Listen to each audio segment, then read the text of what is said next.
बिस्मिल्लाहिर्रहमानिर्रहीम। छोड़ो, मेरी आवाज़ आ रही है आप लोगों को?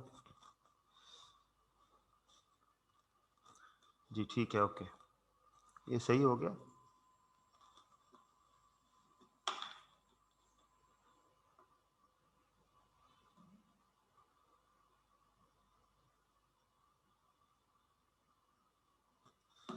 अच्छा जी, हम लोग चैप्टर नंबर 2 हमने स्टार्ट किया हुआ है और हम जो statement of changes in equity का एक बेसिक स्ट्रक्चर है उसके ऊपर हम पहुंच चुके हैं। हमने उसे डिस्कस कर लिया था।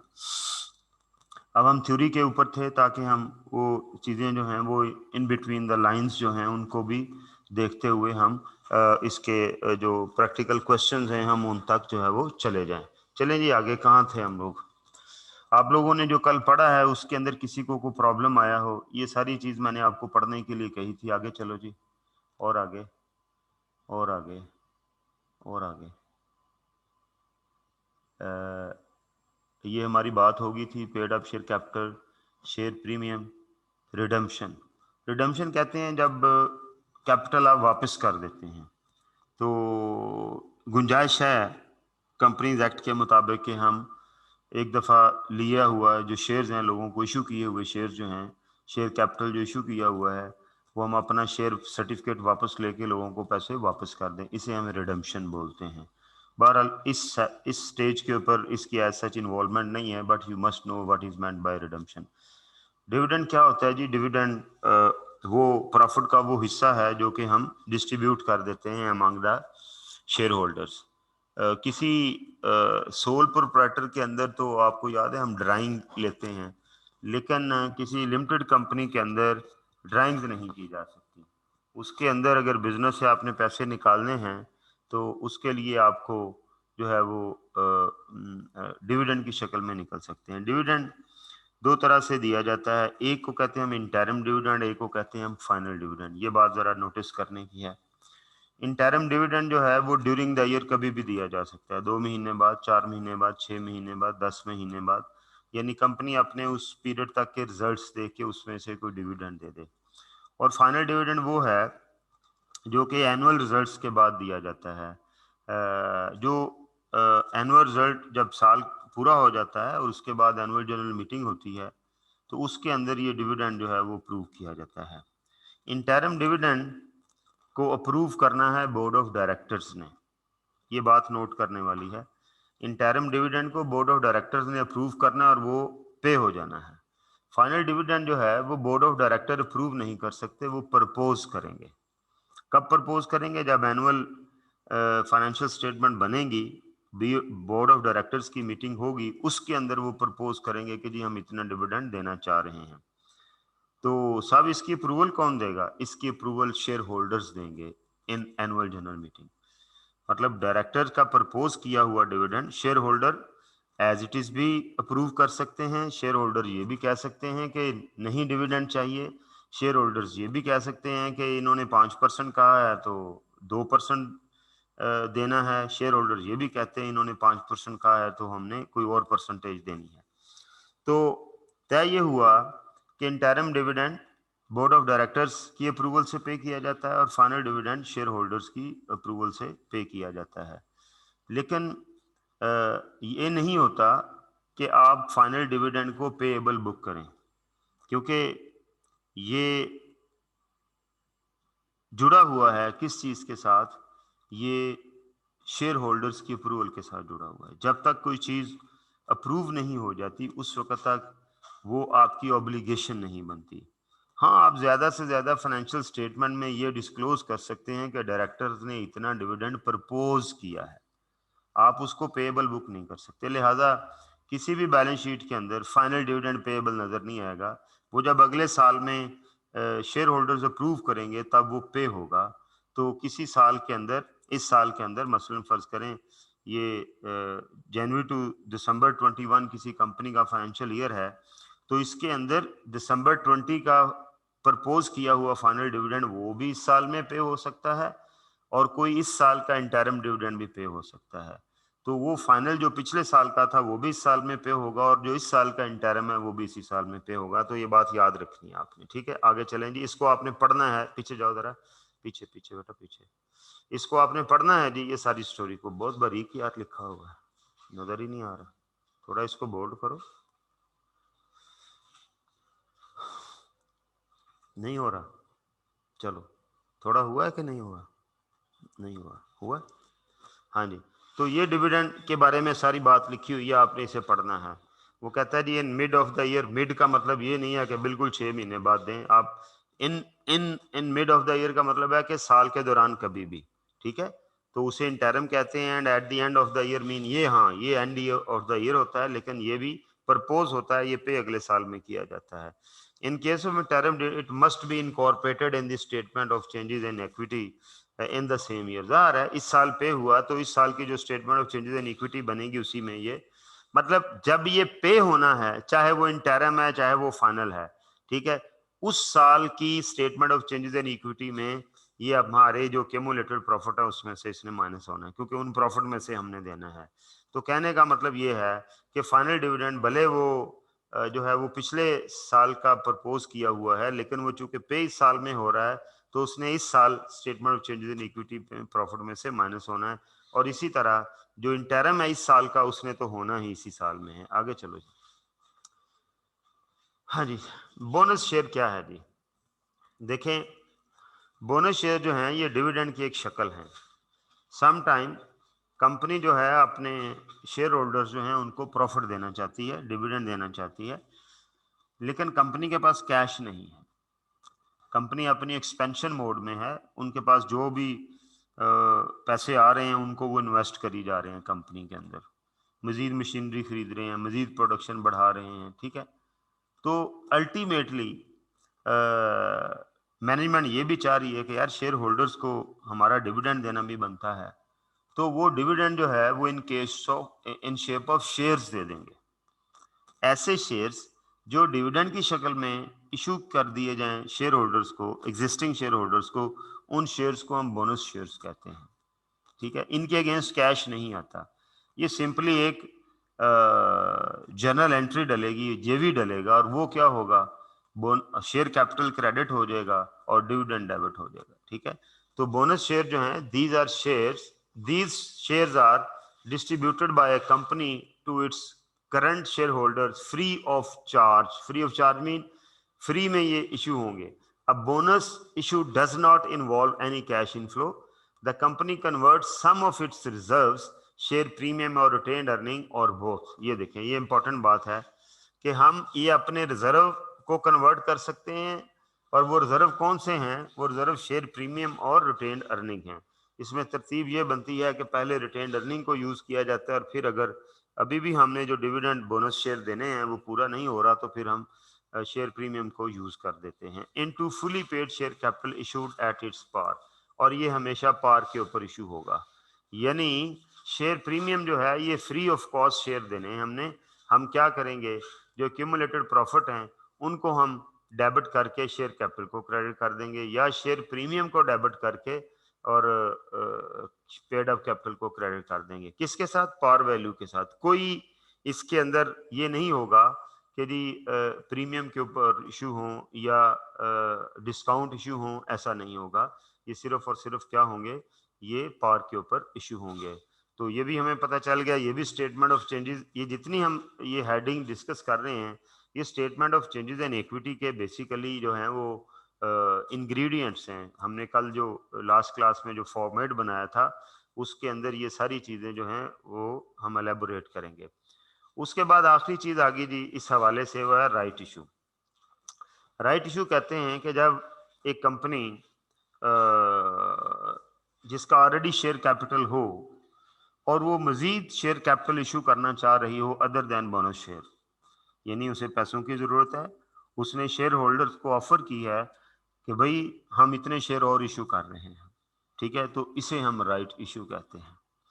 ये नॉर्मली क्या होगा, ये एक रेशो की शक्ल में क्वेश्चन में दिया हुआ होगा, 2:1 लिखा हुआ होगा। 2:1 का मतलब है कि जी एक शेयर के बदले में 2 शेयर इशू हो रहे हैं, 5 और 2, 2 शेयर के बदले में 5 शेयर इशू हो रहे हैं। तो इसे राइट इशू क्यों कहते हैं? राइट इशू इसलिए कहते हैं कि जो एग्जिस्टिंग शेयर होल्डर्स होते हैं उनका पहला राइट होता है ये शेयर खरीदने का, लिहाजा हम उन्हें ऑफर करते हैं एक सर्टन रेशो के अंदर। जब मैं बोलता हूं कि 1:2 1:2, तो इसका मतलब है कि जिसके पास 2 शेयर्स हैं उसको 1 शेयर और मिलेगा, ठीक है। और फिर इसकी कोई प्राइस तय की जाती है कि जी एट पार भी हो सकता है, एट प्रीमियम भी हो सकता है, डिस्काउंट भी हो सकता है। तो कहने का मतलब ये राइट इशू का मतलब क्या है कि मजीद कैपिटल इशू करना, और वो राइट जब इस्टेब्लिश किया जाता है कि मेरा राइट कितना है 1:2 की रेशो से होगा। अगर मेरे पास 50,000 शेयर हैं ऑलरेडी तो मुझे 25,000 शेयर और मिलेंगे। किस कीमत पे मिलेंगे? जो कंपनी डिसाइड करेगी, ठीक है। उसमें एट पार भी हो सकते हैं, एट प्रीमियम भी हो सकते हैं, एंट्रीज वही हैं जो हमने शुरू में सीख ली, ठीक है। और वो एट डिस्काउंट भी हो सकते हैं। It is an invitation to existing shareholders to purchase additional new shares in proportion to their shareholding in the company at discount to the market price on a stated future date। ठीक है कि ये जी ये discount भी हो सकता है, मैंने आपको बताया ये प्रीमियम भी हो सकता है। यहाँ सिर्फ इसने डिस्काउंट लिखा है, जरूरी नहीं है कि डिस्काउंटेड प्राइस के ऊपर ही हो। आप राइट आपने ऑफर करना है, आमतौर पर डिस्काउंटेड होता है कि आप अपने एग्जिस्टिंग शेयर होल्डर को एक ऑफर देते हैं आमतौर पर, लेकिन ये जरूरी नहीं है। It can be at par, it can be at premium. I am saying that say a company with a paid up capital of 10 million shares raises funds by issuing 2 million new shares, कि उसके पास 10 million पुराने share हैं, 2 million वो नए share issue करके fund raise करना चाह रहे हैं। It can offer the new shares to existing share holders in 1:5 ratio. 1:5, ये देखिए मैंने 1:2 लिखा था, ये इसमें क्या इस एग्जांपल में 1:5 कि हर 5 शेयर के बदले में 1 शेयर मिलेगा, ठीक है। Right issue, each existing share holder is offered 1 new share for every 5 share currently held 10 million/2 million 5। वो उसने निकाल दिया कि जी ये शेयर कैलकुलेट कर लेंगे हम, ठीक है। ये ख्याल रखना है, स्टूडेंट आमतौर पर इसको वैल्यूएट करने में गलती कर जाते हैं, वो इसको उलट कर जाते हैं। वो ये कर जाते हैं आमतौर पर यदि 1 शेयर के बदले में 5 शेयर, ऐसा नहीं है। 1:5 का मतलब है 5 के बदले में 1, ठीक है जी। अच्छा, यहाँ एक बात और भी बताता चलूं कि ये जो राइट शेयर है, अगर ये हमारा इस टॉपिक में यूज नहीं होगा, लेकिन जनरल नॉलेज की बात है, किसी जगह आगे जाके यूज हो सकती है। ये जो राइट है ना, इसकी एक प्राइस भी होती है। लाइक मुझे कंपनी ने कहा कि जी आपके पास 50,000 शेयर हैं और आप 1:2 आपको राइट हम ऑफर कर रहे हैं, इसका मतलब मेरे पास 25,000 शेयर खरीदने का राइट मौजूद है, ठीक है। अब मैं ये शेयर खरीदने की बजाय मैं राइट जो मेरा है मैं वो भी बेच सकता हूं। मसलन मैं आपको कहूं कि भाई मेरे पास 25,000 शेयर खरीदने का राइट मौजूद है, तो आप ऐसा करें, मुझे 10,000 रुपया दें, 1 लाख रुपया दें, 2 लाख दें, मेरे से ये राइट खरीद लें। शेयर आप खरीदें, लेकिन शेयर खरीदने का जो राइट है वो चूंकि मेरा है, लिहाजा मैं अपना वो राइट सेल कर रहा हूं, ठीक है। तो इसे बोलते हैं सेल ऑफ राइट, ठीक है। तो statement of changes in equity में अभी फिलहाल इसका कोई रोल नहीं आएगा, लेकिन ये कॉन्सेप्ट हमें पता होना चाहिए कि मैं शेयर खरीदने का जो मुझे राइट मिला है मैं वो राइट भी आगे बेच सकता हूँ। शेयर ना खरीदूं लेकिन राइट बेच दूं, और जिस बंदे को राइट बेचूंगा फिर वो एलिजिबल हो जाएगा शेयर खरीदने के लिए।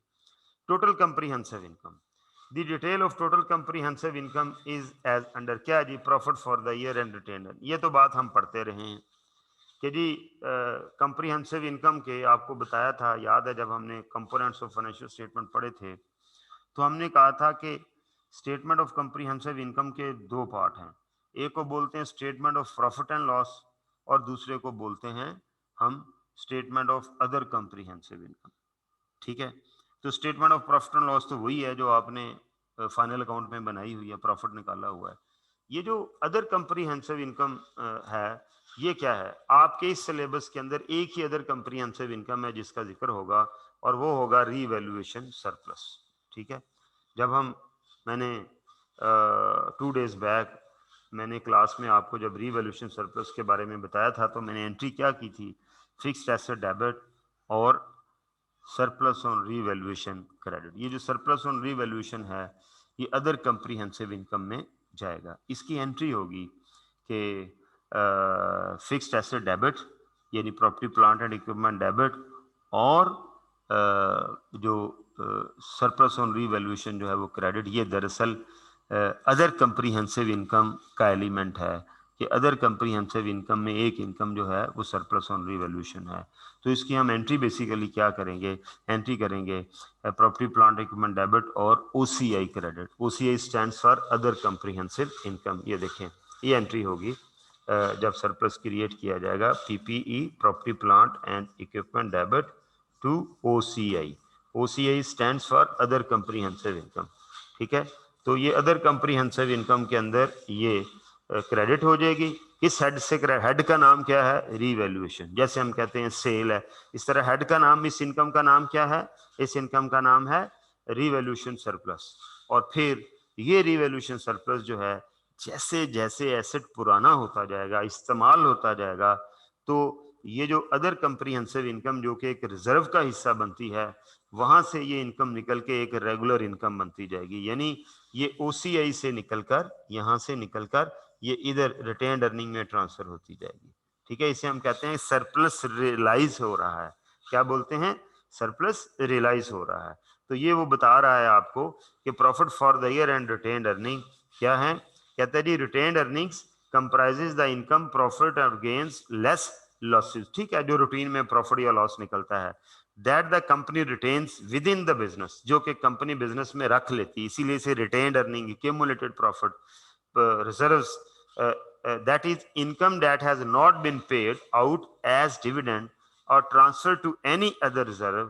A company might hold retained earnings that it has no intention of distributing to the owners as dividend at any time in future in general reserve rather than in retained earning। कहता है जी retained earning का मतलब क्या है कि जी हमने ये पैसे रख लिए हैं, फिलहाल प्रॉफिट हुआ है लेकिन हमने रिटेन कर लिया, फ्यूचर में देखेंगे शेयर होल्डर्स को डिविडेंड देना होगा तो दे देंगे। ठीक है, वो कहता है कि जी रिटेन्ड अर्निंग का मतलब ये होता है कि इसको एनी टाइम प्रॉफिट इसमें से डिविडेंड दिया जा सकता है। सम टाइम कंपनी ये पॉलिसी बनाती है कि जी रिटेन्ड अर्निंग फर्ज करें 100 रुपए की हुई हैं, तो हमने 20 रुपए तो किसी सूरत डिविडेंड नहीं देने, आने वाले सालों में भी नहीं देने। तो वो फिर उस 20 रुपए को रिटेन्ड अर्निंग से निकालकर एक रिजर्व क्रिएट कर लेती है, जिसे हम जनरल रिजर्व कहते हैं, उसमें ट्रांसफर कर लिया जाता है। तो इसलिए उसने ये लिखा हुआ, ये जो सेंटेंस लिखा हुआ है ना, अ कंपनी माइट होल्ड, यहां से ये देखें, a company might hold retained earnings that it has no intention of distributing to the owners as dividend at any time in the future in a general reserve rather than in retained earning। कहता है जी उसे वो क्या करते हैं, general reserve में रख लेते हैं, जिसे उन्होंने डिस्ट्रीब्यूट नहीं करना, उनका इरादा है कि हम उसे डिस्ट्रीब्यूट नहीं करेंगे, उसे वो जनरल रिजर्व में रख लेते हैं। ठीक है, rather then in retained earning, बजाय ये कि उसे रिटेन्ड अर्निंग में रखा जाए। आगे चलो जी। अब यहाँ से जो है हमारे पास रीवैल्यूएशन सरप्लस और जनरल रिजर्व की जो एक डिस्कशन करने के बाद हम आगे चल पड़ेंगे इसके ऊपर। जो हमारे कितने लोग हैं, ठीक है। A debit balance on the retained earning account indicates that the company has accumulated losses। अगर retained earning का बैलेंस जो है वो डेबिट हो जाए तो इसका मतलब ये होता है कि कंपनी के पास accumulated losses हैं। ठीक है, यानी जो प्रॉफिट होता है ना इनकम स्टेटमेंट में, वो प्रॉफिट हम रिटेन्ड अर्निंग के अकाउंट में ट्रांसफर कर देते हैं। जरा शीट दो मुझे, ये देखिएगा, कंपनी को प्रॉफिट हुआ इनकम स्टेटमेंट में। अब इनकम स्टेटमेंट क्लोज करनी है ना, हम उसे जो इंट्रो लेवल के क्वेश्चन थे, हम क्या करते थे, उसे हम उसे उठा के उधर डाल देते थे कैपिटल के अंदर। ठीक है, अब यहाँ पर हमने कैपिटल के अंदर उसे नहीं ट्रांसफर करना, हम क्या करेंगे, हम एंट्री करेंगे profit account debit, profit and loss या इनकम स्टेटमेंट। ठीक है, income statement debit to retained earnings credit. अब ये रिटेन्ड अर्निंग का अकाउंट जो है, इसमें ये प्रॉफिट इकट्ठे होते जा रहे हैं। अगर किसी साल में लॉस होगा तो profit and loss account credit और रिटेन अर्निंग डेबिट, ये वो आखिरी लाइन उसने ये लिखी हुई है। और अगर मैं फर्ज करें मुझे 100 रुपए का प्रॉफिट हुआ, ये मैंने इधर इसको ट्रांसफर कर लिया, अब मैं चाह रहा हूं कि मैंने 20 रुपए कभी भी डिस्ट्रीब्यूट नहीं करने, तो मैं क्या करूंगा, रिटेन अर्निंग में से 20 रुपए निकाल लूंगा, retain earning debit to general reserves, कितने से 20 रुपए से। ये भी इक्विटी का पार्ट है रिटेन अर्निंग, और ये जनरल रिजर्व भी इक्विटी का पार्ट है। हमने उस दिन इसका फॉर्मेट बनाया था, उसके अंदर हमने ये बात सीखी थी, ठीक है। तो वो कह रहा है कि जी अगर प्रॉफिट होगा तो ये एंट्री करेंगे, अगर कभी लॉस होगा तो रिटेन अर्निंग डेबिट और प्रॉफिट एंड लॉस क्रेडिट। चलो जी आगे, रिवैल्यूएशन सरप्लस। पहले जनरल रिजर्व की बात कर रहे थे। General reserve are non statutory reserve. Non statutory mean ये किसी लीगल रिक्वायरमेंट नहीं है कि आपने इतना जनरल रिजर्व क्रिएट करना है, लाइक शेयर प्रीमियम वगैरह। Consisting of profit which are distributable as dividend at the discretion of the company, these are also called revenue reserve, ठीक है। तो मैंने आपको याद है, मैंने बताया था कि हर तरह का जो रेवेन्यू रिजर्व है वो डिस्ट्रीब्यूटेबल है, ठीक है।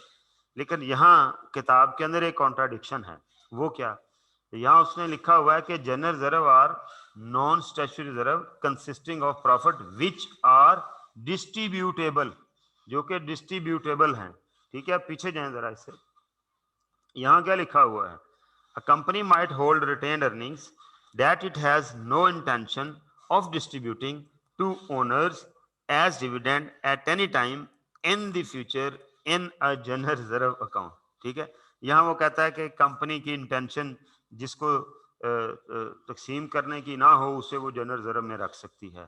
तो इनमें से कौन सी बात गलत है भाई? ये वाली बात गलत है, ये बात गलत है। अगली बात ठीक है कि आप ये भी डिस्ट्रीब्यूटेबल होते हैं। खुद फर्क क्या होता है कि पहले आपने रिटेन अर्निंग्स को डिस्ट्रीब्यूट करना होता है, अगर वो कम पड़ जाए डिविडेंड देने के लिए तो फिर आप जनरल रिजर्व को भी यूज कर सकते हैं, आप शेयर प्रीमियम को भी यूज कर सकते हैं, ठीक है। तो पहले रेवेन्यू रिजर्व यूज करेंगे, फिर हम शेयर प्रीमियम की तरफ आएंगे, ठीक है। At the description of the company these are also called revenue reserve. हमने वो जो मैंने इक्विटी का आपको एक चार्ट बनाया था पहले दिन, कैपिटल रिजर्व और रिवैल्यूएशन सरप्लस, तो उसके अंदर हमने रिजर्व की दो टाइप बनाई थी, रेवेन्यू रिजर्व और कैपिटल रिजर्व। तो ये जो जनरल रिजर्व थे ये हमने वहां पर भी जो थे वो रेवेन्यू रिजर्व्स में हमने लिए थे, यहाँ भी वो ये बात कह रहा है। Profit are transfer to these reserves by making an appropriation out of the profit, usually profit for the year. कहता है जी आमतौर पर हम इस अकाउंट के अंदर जनरल रिजर्व के अंदर जो है प्रॉफिट फॉर द ईयर में से कुछ प्रॉफिट निकाल के जनरल रिजर्व में ट्रांसफर कर देते हैं, अप्रोप्रिएशन करते हैं।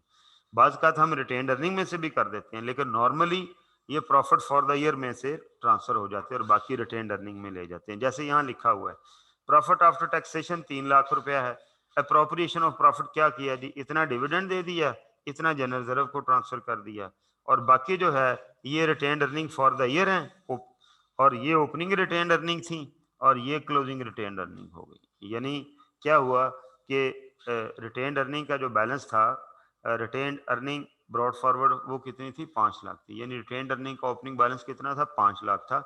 और जो प्रॉफिट फॉर द ईयर बचा, प्रॉफिट एक्चुअली मुझे कितना हुआ है, 3 लाख रुपया, उसमें से मैंने डिविडेंड दे दिया 1 लाख, बाकी प्रॉफिट कितना रह गया, 2 लाख। उस 2 लाख में से मैंने 50,000 रिजर्व्स को ट्रांसफर कर दिया, ठीक है। 50,000 कहाँ ट्रांसफर कर दिया, रिजर्व्स को, और बाकी मेरी रिटेन अर्निंग कितनी रह गई, अल्टीमेटली 1.5 लाख निकल गया, लाख डिविडेंड का, 50,000 ये, तो बाकी 1.5 लाख रुपया रह गया। तो ये 1.5 लाख रुपया जो है ये रिटेन अर्निंग में ट्रांसफर हो जाएगा। ओपनिंग रिटेन अर्निंग थी हमारी 5 लाख, 1.5 लाख इस साल में से रिटेन अर्निंग में ट्रांसफर हुआ, तो हमारी क्लोजिंग रिटेन अर्निंग कितनी होगी, वो 6,50,000 होगी। तो इस तरह वो कह रहा है कि जी आप अप्रोप्रिएशन करते हैं करंट ईयर के प्रॉफिट की। आगे चलना जरा जी, पीछे जाओ। अच्छा आगे चलो जरा, मैं उसकी एंट्रीज को डिस्कस कर लूँ जरा। ये देखें कि हमने एंट्रीज की हैं, कुछ मैं आपको पढ़ा चुका हूँ, लाइक बैंक टू कैपिटल, जब शेयर पार के ऊपर इशू होंगे, मैंने शेयर पावर मनी की एक एंट्री करके नेट एंट्री यही बनाई थी, बैंक डेबिट और शेयर कैपिटल क्रेडिट। फिर कहता है जी ये एंट्री नंबर 1 होगी, फिर entry number 2, when share are issued at premium, तो क्या एंट्री करेंगे, बैंक डेबिट, कैपिटल क्रेडिट और शेयर प्रीमियम क्रेडिट। जितने से मैंने अपना शेयर 10 रुपए का 12 रुपए में बेचा है, तो 2 रुपए से प्रीमियम डेबिट हो जाएगा, 10 रुपए से 2 रुपए से प्रीमियम क्रेडिट हो जाएगा, 10 रुपए से कैपिटल क्रेडिट हो जाएगा, और बैंक जो है वो 12 रुपए से डेबिट हो जाएगा। ठीक है, इसने बताया नहीं हुआ कि शेयर इशूड एट डिस्काउंट, वो एंट्री यहाँ नहीं की हुई, वो मैंने आपको लिखवाई थी, वो आप एंट्री ये करेंगे, बैंक डेबिट, ठीक है, डिस्काउंट ऑन शेयर लिख लें, डेबिट टू शेयर कैपिटल। ठीक है जी, ये 10 रुपए का शेयर जब मैं 7 रुपए में बेचता हूँ, तो ये 3 रुपए डिस्काउंट ऑन शेयर, और ये एक डेबिट अकाउंट है जो कि आपका डेफर्ड एसेट बन जाएगा। मैंने उस दिन बताया था, इस चैप्टर के अंदर इसका यूज नहीं है, लेकिन आपको पता होना चाहिए कि शेयर जो हैं वो इशू हो सकते हैं, किसके ऊपर, डिस्काउंट के ऊपर भी इशू हो सकते हैं। उसके बाद वो कहता है जी retained earning to share capital, ये जब आप बोनस शेयर इशू करते हैं, ये किसकी एंट्री है, ये बोनस शेयर्स की एंट्री है, ये बोनस शेयर्स की एंट्री कि रिटेन्ड अर्निंग डेबिट होगी और शेयर कैपिटल क्रेडिट होगी, और ये होता पार के ऊपर ही। ठीक है, फिर चौथी एंट्री क्या है, जब आपने इशूड, जब आपकी रिटेन्ड अर्निंग खत्म हो जाती हैं लेकिन आपने बोनस शेयर अभी भी देने हैं, तो आप क्या कर सकते हैं, share premium to share capital. ठीक है, आप प्रीमियम के ऊपर जो आपका जो शेयर है वो भी जो है वो आप शेयर कैपिटल की शेयर प्रीमियम को भी आप बोनस शेयर की शक्ल में तकसीम कर सकते हैं। ये देखें, शेयर प्रीमियम डेबिट हो गया और शेयर कैपिटल क्रेडिट हो गया, यहाँ भी शेयर कैपिटल क्रेडिट हुआ, यहाँ भी शेयर कैपिटल क्रेडिट हुआ, और यहाँ रिटेन्ड अर्निंग में से हमने शेयर दिए लोगों को फ्री में, और यहाँ पर हमने प्रीमियम में से लोगों को प्रीमियम खत्म हो गया और वो कैपिटल की शक्ल इख्तियार कर गया। ठीक है, तो ये बातें सारी याद रखनी है। Issue of bonus share if share premium balance is available, अगर शेयर प्रीमियम का बैलेंस अवेलेबल है तो हम शेयर प्रीमियम में से भी ये जो है वो दे सकते हैं bonus shares. Retained earning to dividend payable, ये डिविडेंड पेएबल की एंट्री हम नहीं बुक करते। ठीक है, अल्टीमेटली और फिर जब dividend payable to bank, net entry क्या हो जाती है, इन दोनों एंट्रीज को जब हम मिलाते हैं तो एंट्री होती है रिटेन्ड अर्निंग्स डेबिट और किधर गया जी, ये बैंक क्रेडिट। ठीक है, जब हमने डिविडेंड जो है वो रिटेन्ड अर्निंग में से देना हो, क्योंकि अल्टीमेटली ये डिविडेंड पेएबल क्रेडिट हुआ, ये डिविडेंड पेएबल डेबिट हुआ, ये तो कैंसिल हो गया, तो नेट एंट्री क्या बची, नेट एंट्री ये बची, क्या बची, रिटेन्ड अर्निंग डेबिट, और बैंक जो है इसको हम क्या करेंगे, क्रेडिट कर देंगे, retained earnings to bank, payment of interim या फाइनल डिविडेंड, कोई भी डिविडेंड हो तो वो हम इस तरह से पे करेंगे। आगे चलेंगे, फिर आ गया जी रिटेन्ड अर्निंग डेबिट और general reserve, transfer of balance to general reserve. अभी मैंने आपको एंट्री बताई है कि अगर आपने जनरल रिजर्व में कोई बैलेंस ट्रांसफर करना है तो वो हम इस तरह से करेंगे, यानी रिटेन्ड अर्निंग को डेबिट करके जनरल रिजर्व जो है वो हमारे क्रेडिट हो जाएंगे। अच्छा, ये अभी मैं एंट्री छोड़ गया हूँ, अभी एक्सप्लेन करूँगा, ये भी छोड़ दें, अभी एक्सप्लेन करूँगा। ठीक है, उसके बाद ओके, उसके बाद other comprehensive income to retained earning, ये दोनों एंट्रीज अभी हम एक्सप्लेन करते हैं। Other comprehensive income to retained earning, transfer of balance of retained earning, कि रिटेन्ड अर्निंग वो जो आखिर में 1.5 लाख रुपया नहीं बच गया था और हमने रिटेन्ड अर्निंग को ट्रांसफर कर दिया था, तो क्या एंट्री करेंगे, profit and other comprehensive income या प्रॉफिट एंड लॉस, ये क्या है, ये P&L है। ठीक है, ये डेबिट और रिटेन्ड अर्निंग जो है वो क्रेडिट हो जाएंगे। ठीक है, तो share capital to bank, payment of cash for redemption of shares, ये बहुत कम होगा ऐसा, लेकिन हो सकता है कि शेयर कैपिटल कम करके हमने लोगों के पैसे वापस कर दिए, अपने शेयर उनसे वापस ले लिए, there is a chance for redemption, but यहाँ पर वो ऐसा यूज नहीं होगा।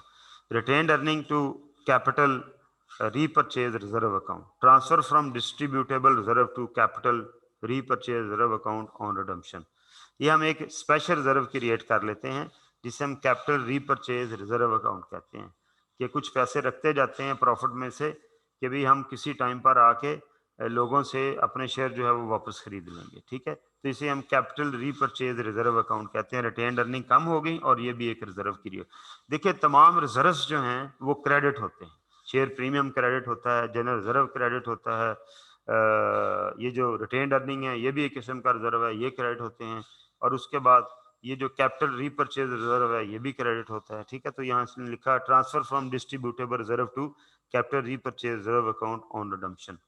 यदि जब हम रिडम्पशन करेंगे तो हमने ये वाले पैसे जो है वो यूज करेंगे, तो इसलिए हमने ये पैसे अलहदा से रख लिए हैं। आगे चलो, बस ये पीछे चलो जरा, और पीछे और पीछे। अब हम फाइनली ये जो रीवैल्यूएशन रिजर्व सरप्लस है इसके ऊपर हम बात करते हैं। आपको पता है मैंने जिस दिन आपको statement of changes in equity के मेन कंपोनेंट्स बैलेंस शीट के अंदर बताए, तो मैंने कहा था कि जी एक कंपोनेंट कैपिटल है, दूसरा कंपोनेंट रिजर्व्स हैं, तीसरा कंपोनेंट जो है वो रीवैल्यूएशन सरप्लस है।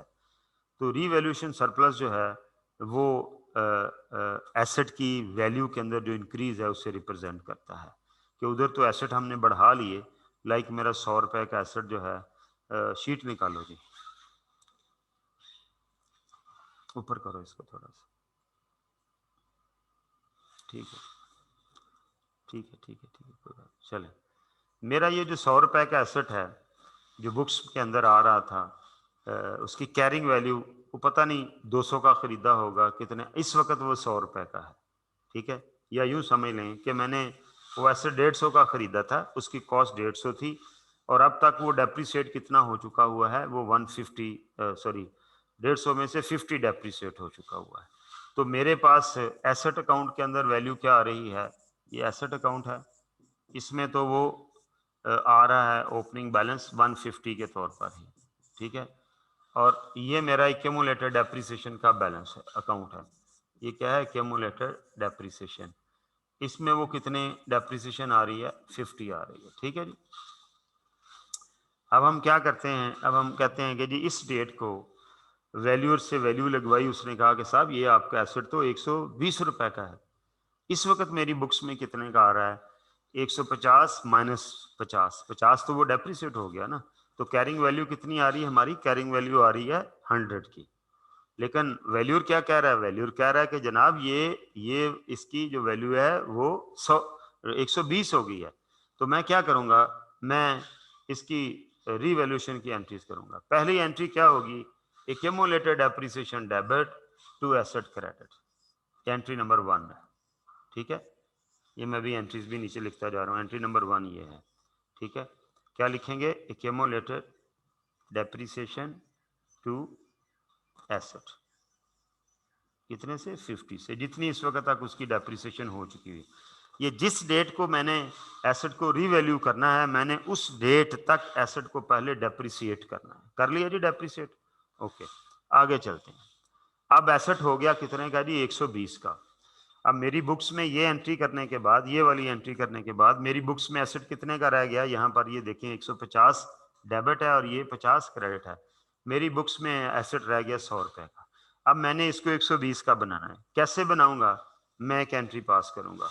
वो एंट्री मैं यहाँ ये ग्रीन कलर में लिखने लगा हूँ, एंट्री नंबर 2। वो एंट्री ये होगी नंबर 2, ये डेबिट और एक अकाउंट खोलूंगा जिसका नाम होगा रीवैल्यूएशन सरप्लस।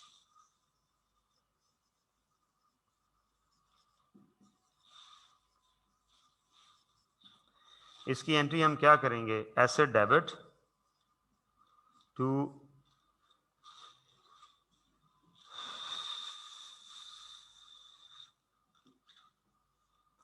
इसको थोड़ा ऊपर करो यार,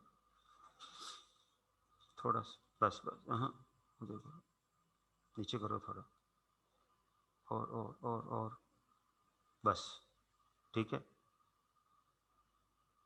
बस जी, ठीक है। मैं एंट्री क्या करूँगा, मैं ये एंट्री करने लगा हूँ जी, जो ये भी मैं इसको ग्रीन पेन से करने लगा हूँ। मैं एंट्री करूँगा asset debit to revaluation surplus,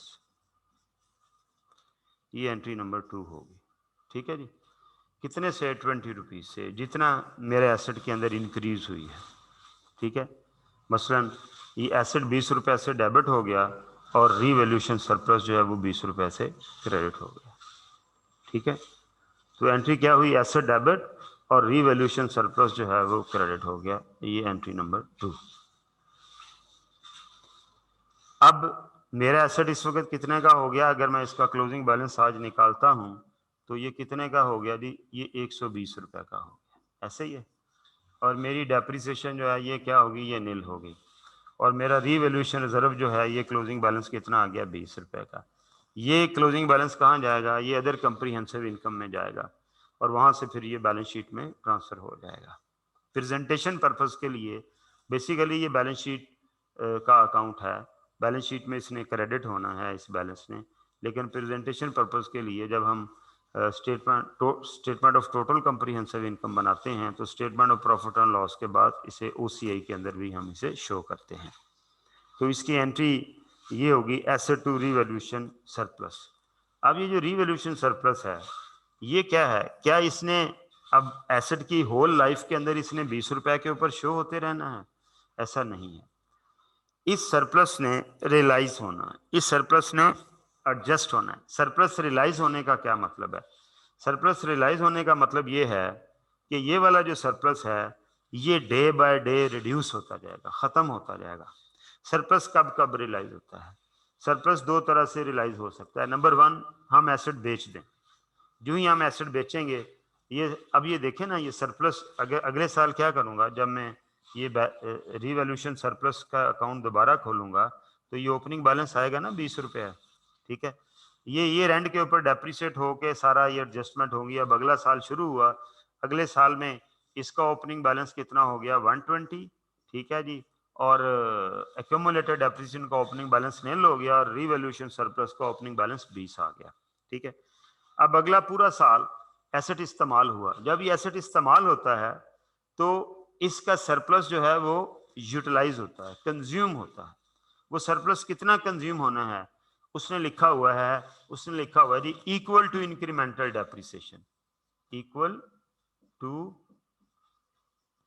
incremental depreciation, ठीक है। ये सरप्लस को हमने रियलाइज करना है, जितनी इंक्रीमेंटल डेप्रिसिएशन है उतना हमने सरप्लस जो है वो रियलाइज करना। अब इंक्रीमेंटल डेप्रिसिएशन का क्या मतलब है, पहले ये 150 का एसेट था, हर साल 10-15 साल लाइफ थी, हर साल ये 10 डेप्रिसिएट हो रहा था। अब क्या होगा, अब वो कहते हैं जी अभी इसकी मजीद लाइफ 10 साल और है, जो भी थी पीछे जो जितनी भी लाइफ थे मजीद 10 साल और है। और इसका मतलब क्या हुआ, 120 अगर 10 सालों में मैंने डेप्रिसिएट करना है तो इसकी इंक्रीज डेप्रिसिएशन कितनी आ गई, इसकी डेप्रिसिएशन आ जाएगी 120, ये नई डेप्रिसिएशन आएगी जो आफ्टर रीवैल्यूएशन है। डेप्रिसिएशन इसको क्या लिखेंगे, आफ्टर रीवैल्यूएशन, सॉरी 120 लिख दिया मैंने, सिर्फ 12 लिखना था। कितनी आएगी ये डेप्रिसिएशन, ये आ गई जी हमारे पास 12, ठीक है, डेप्रिसिएशन आफ्टर रीवैल्यूएशन। और अगर ये रिवॉल्यूशन ना होती तो डेप्रिसिएशन कितनी होती, थोड़ी सी शायरी करनी पड़ेगी, ठीक है। तो वो हम कहते हैं कि जी depreciation before revolution, depreciation before revolution वो कितनी होती, वो 10 होती, ठीक है। क्योंकि इसकी मैंने बताया 15 साल लाइफ है, पीछे डाटा मौजूद है ना, तो 10-10-10-10 हर साल हो रही है। तो इन दोनों का जो डिफरेंस है वो कितना हुआ, वो बना 2, कितना बना 2। ये जो 2 रुपीज हैं this is called incremental depreciation. ये जो 2 रुपए हैं ये क्या है, इंक्रीमेंटल डेप्रिसिएशन है। और इसको हमने रियलाइज करना है। रियलाइज करने का मतलब क्या है कि हमने इसे रीवैल्यूएशन सरप्लस से निकालना है। ये देखें यहां से 2 इधर डेबिट करना है और कहां ले जाना है, इसे कंप्रीहेंसिव इनकम में ले जाना है, यानी ओसीआई से निकालना है, अदर कंप्रीहेंसिव इनकम। ये रीवैल्यूएशन सरप्लस या ओसीआई मैंने अभी शुरू में आपको बताया, इसे हम ओसीआई भी कहते हैं, ठीक है, अदर कंप्रीहेंसिव इनकम। ये जो एंट्री है ये ओसीआई, ठीक है। मैंने इसे ओसीआई से निकालना है, यानी ओसीआई को डेबिट करना है और क्रेडिट किसे करना है, सीआई को, कंप्रीहेंसिव इनकम को।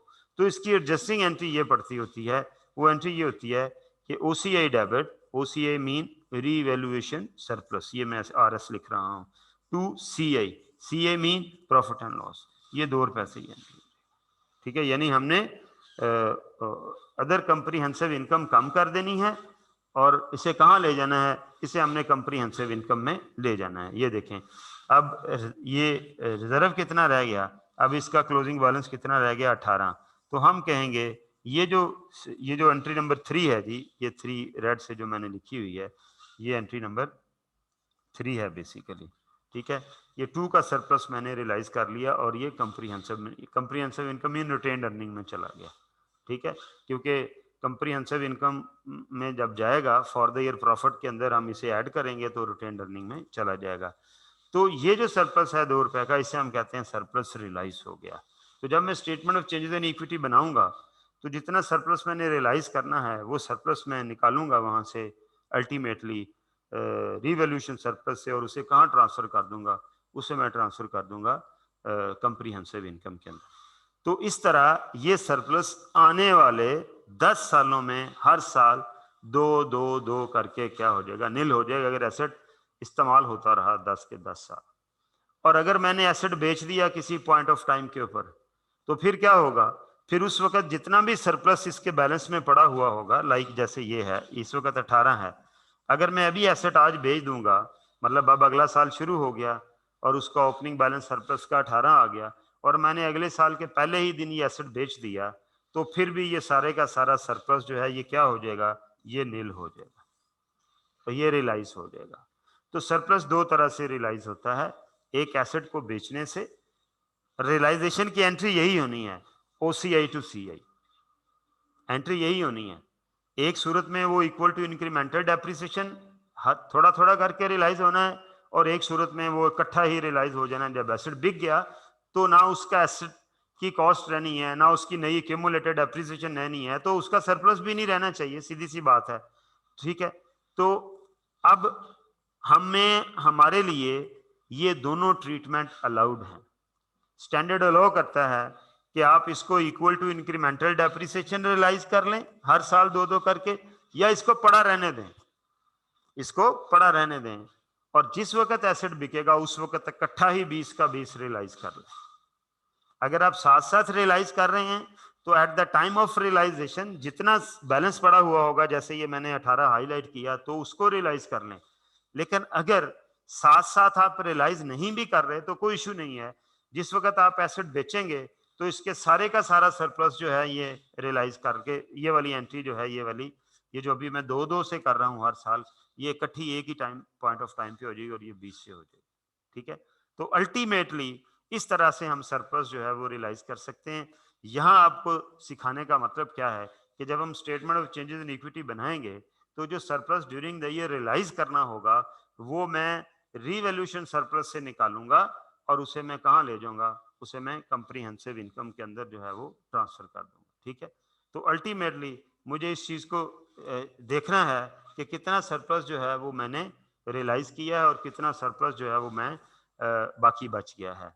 तो इक्वल टू इंक्रीमेंटल डेप्रिसिएशन कैसे निकालनी है, इसको वो किताब के अंदर एक्सेस डेप्रिसिएशन भी लिखता है। क्या लिखता है? एक्सेस डेप्रिसिएशन, ठीक है। तो ultimately depreciation minus depreciation after revaluation minus depreciation before revaluation, कि अगर ये रिवैल्यूएशन ना होती तो प्रोडक्शन की, उन दोनों का जो डिफरेंस है वो एक्सेस डेप्रिसिएशन कहलाएगी और वो हम रियलाइज करेंगे। रियलाइज करने की एंट्री ये है ओसीआई टू सीआई। सीआई के अंदर ये 2 रुपए चले जाएंगे, रिजर्व कम हो जाएगा, बैलेंस शीट की फिगर कम होती जाएगी, और ये थ्रू कंप्रीहेंसिव इनकम जाना इसने फिर भी बैलेंस शीट में ही है, लेकिन वो रिटेन्ड अर्निंग के अंदर जो है वो ट्रांसफर होती जाएगी, ठीक है जी। तो आगे चलो जी, मेरा ख्याल है कि ये हमारा जो थ्योरेटिकल पोर्शन था ये हर लिहाज से अब मुकम्मल हो चुका है।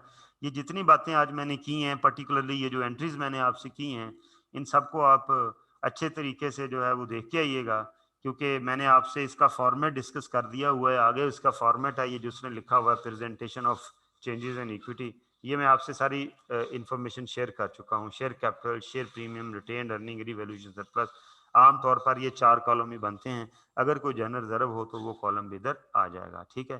तो इंशाल्लाह ताला कल हम इसको बाकायदा क्वेश्चन करना जो है वो स्टार्ट कर देंगे इंशाल्लाह। इससे आगे ये तो उसने एक फॉर्मेट दिया हुआ है, इसके बाद इसके मेरा ख्याल क्वेश्चन स्टार्ट हो जाते हैं। अगले पेज पे जाओ, हाँ जी, ये क्वेश्चन शुरू हो गया। कल इंशाल्लाह ताला हम इसके क्वेश्चंस के ऊपर बात करेंगे। किसी बच्चे का कोई क्वेश्चन है आज के लेक्चर में तो आप पूछ सकते हैं। जी मोहम्मद अरसलान सही। अस्सलाम वालेकुम सर। वालेकुम अस्सलाम। सर मैंने पूछना था कि किसी भी एसेट को उसकी लाइफ में सिर्फ एक दफा रीवैल्यू कर सकते हैं या नहीं, हम उसकी लाइफ के दौरान मुख्तलिफ सालों में उसका ये चेंज कर सकते हैं? देखें एसेट की जो रीवैल्यूएशन है ना, वो जितनी दफ़ा मर्जी कर सकते हैं, ठीक है। स्टैंडर्ड एक दफ़ा कहते हैं कि जब आपने एक दफ़ा रीवैल्यूएशन कर ली है तो फिर आपको हर बैलेंस शीट डेट के ऊपर उसको इसके ऊपर चेक लगाना है। अगर उसकी लाइफ के अंदर मटेरियल चेंज आ रही हो उसकी वैल्यू के अंदर, तो भले आप हर साल कर सकते हैं, ठीक है। तो ये कोई कंडीशन नहीं है कि हमने एक ही दफ़ा रिवॉल्यूशन करनी है। रिवॉल्यूशन का पूरा चैप्टर है, मैंने बताया था प्रॉपर्टी प्लांट इक्विपमेंट का, वहां पढ़ेंगे। अभी सिर्फ मुझे जितना statement of changes in equity के लिए आपको बताना था, मैंने अभी सिर्फ उतनी बात बताई है। और ये जरूरी नहीं है कि रिवॉल्यूशन करें तो एसेट सरप्लस ही हो। एसेट की वैल्यू के अंदर कमी भी हो सकती है कि मेरी बुक्स के अंदर आई है रोस्टम जो है वो 100 रुपए का आ रहा है, इसकी कॉस्ट माइनस एक्यूमुलेटेड एप्शन करके इसकी कैरिंग वैल्यू, तो वैल्यूअर ने बताया कि साहब ये 80 रुपए का है। तो फिर क्या करेंगे, फिर एसेट की वैल्यू को कम करेंगे, ठीक है। और वो जो रीवैल्यूएशन सरप्लस है, वो रीवैल्यूएशन उसे हम नेगेटिव रीवैल्यूएशन भी कहते हैं, डेफिसिट ऑन रीवैल्यूएशन भी कहते हैं। वो कैसे डील करेंगे, वो जब हम उधर जाएंगे अपना रीवैल्यूएशन सरप्लस का जो चैप्टर है, तो वहां पर हम इस चीज को डिस्कस भी करेंगे। तो आपके क्वेश्चन का आंसर ये है कि as many time as company wants they can revalue its asset, ठीक है जी। जी सर, जो हमने एक साल में अगर सरप्लस रखा होता है तो सर अगले साल वो अगर उससे कम हो रहा है तो या उससे ज्यादा हो रहा है तो सर वो फिर हमने उसको सारे को एडजस्ट करके फिर नेक्स्ट भाई, एंट्रीज करनी पड़ेंगी हमें? हाँ जी भाईजान, ये जब हम मैंने बताया कि प्रॉपर्टी प्लांट एंड इक्विपमेंट का चैप्टर पढ़ूंगा तो उसके अंदर यही काम करना है, क्योंकि हमने ठीक है सर। हमने डेप्रिसिएशन भी सीख ली, हमने डिस्पोजल भी इंट्रो पे पढ़ लिया। तो अब यहाँ प्रॉपर्टी प्लांट एंड इक्विपमेंट का चैप्टर क्या कर रहा है, वो सारा रिवॉल्यूशन के गिर्द ही घूमता है, वहां जाके बताऊंगा ये सारी बातें। और जी किसी का थैंक यू क्वेश्चन? सर। और जी किसी और का क्वेश्चन है तो हैंड रेज करके पूछ लें जी। जी कौन है ये? समीउल्लाह जी, समीउल्लाह। सर वाइसलाम। सर डेप्रिसिएशन बिफोर बिफोर जो हमने की है रिवॉल्यूशन। रिवैल्यूएशन, ठीक है सर, जी जी तो वो 10 थी।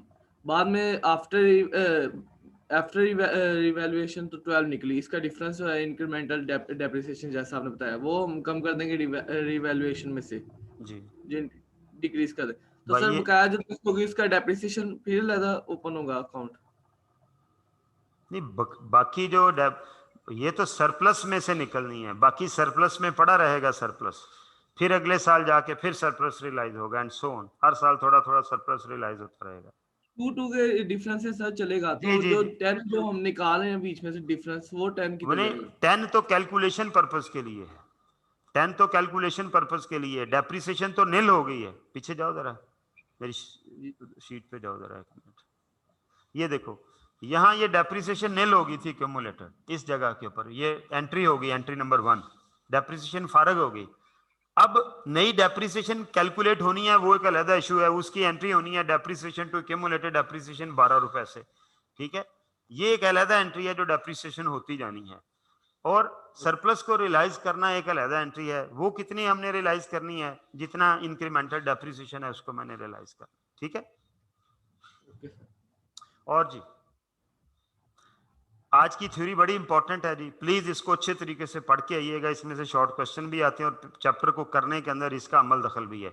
एक जगह मैंने गलती इंडिकेट की है, मैंने क्रॉस लगाया, वो भी जहन में रखिएगा। थैंक यू वेरी मच जी, अल्लाह आपको अपनी हिफ्ज़ ईमान में रखे, एहतियात कीजिएगा, मामला फिर बड़े खराब हो गए।